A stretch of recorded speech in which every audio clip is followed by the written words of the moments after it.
sincere pride, Pathé Gazette presents this film record of one of the most important personal encounters in history. The mighty battleship Prince of Wales heads out to sea, carrying the Prime Minister to a rendezvous with the President of the United States. With Mr. Churchill is Lord Beaverbrook, Minister of Supply.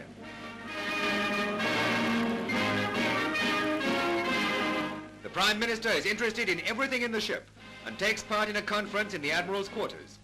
Among those present are the First Sea Lord, the Chief of the Imperial General Staff, and the Vice Chief of Air Staff. Anchors are lowered at the appointed place, and lying not very far off are the United States cruiser Augusta with Mr. Roosevelt aboard and an accompanying destroyer.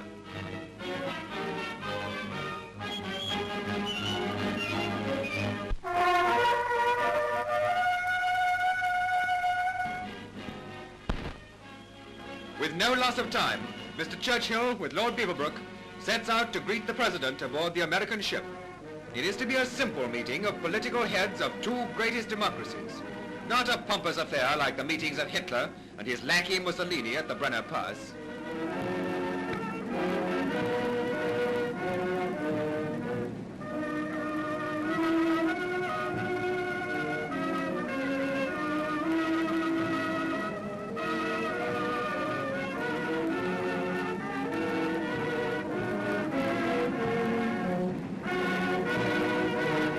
In a few seconds, you will see history in the making. A British Prime Minister meeting an American President aboard a United States ship in the Atlantic. As Mr. Churchill steps aboard, he is welcomed by officers of the American Navy and the national anthem we all love so well.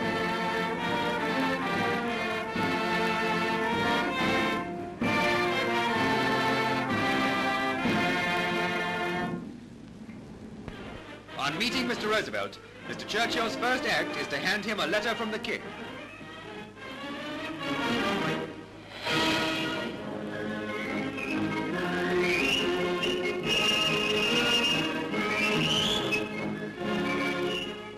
Back aboard the Prince of Wales, sailors of both navies are busy with hundreds of tuck boxes.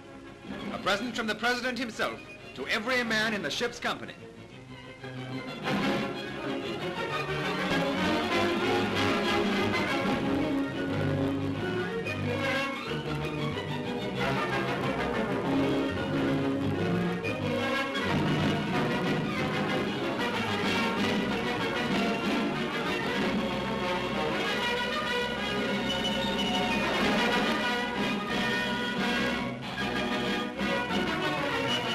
Goody, goody. Cigarettes, cheese, biscuits, a peach, an apple, and yes, a real banana.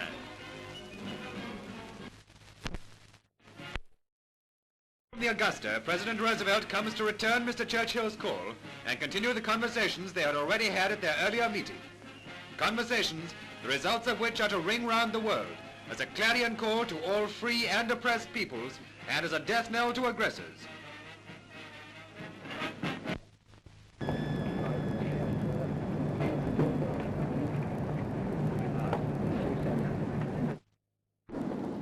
Mr. Roosevelt steps aboard the Prince of Wales, he is greeted with that grand old tune, the Star-Spangled Banner.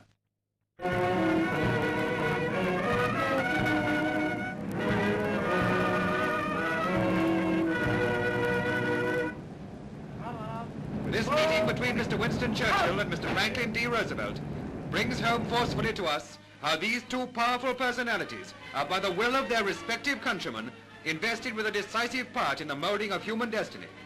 The shape of things to come is in their hands. In the course of their conferences, President and Prime Minister drew up a declaration of the joint peace aims of Great Britain and the United States, the main points of which are that all men shall be enabled to live in freedom from fear and want, and that aggressor nations shall be disarmed. Follows divine service, bringing a special significance to the words of God. I will not fail thee nor forsake thee. Be not afraid, neither be thou dismayed. Mr. Roosevelt and Mr. Churchill are obviously much impressed. To use the President's words, one of the world's greatest services, for it emphasizes the right of all people to freedom of thought and worship, rights of which depressed peoples have been robbed.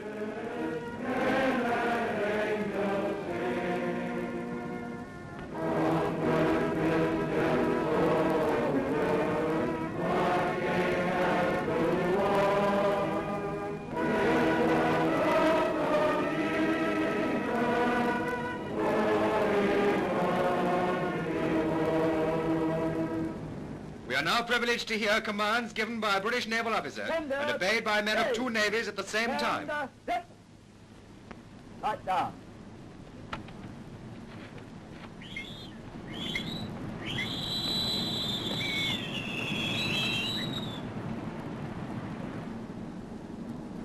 Chiefs and petty officers will turn about, remainder turn forward.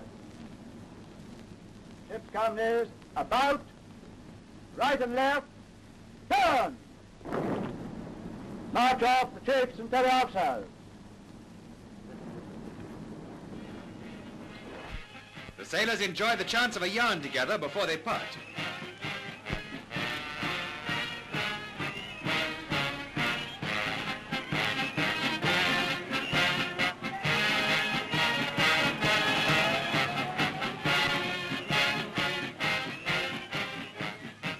Now it's goodbye, or au revoir, who can tell?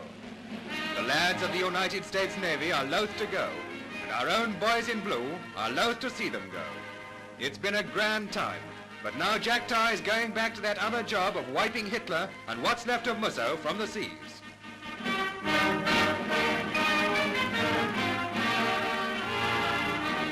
The ship's cat, Whiskey, insists on attracting Mr. Churchill's attention as he waits for the departing president's destroyer to get underway.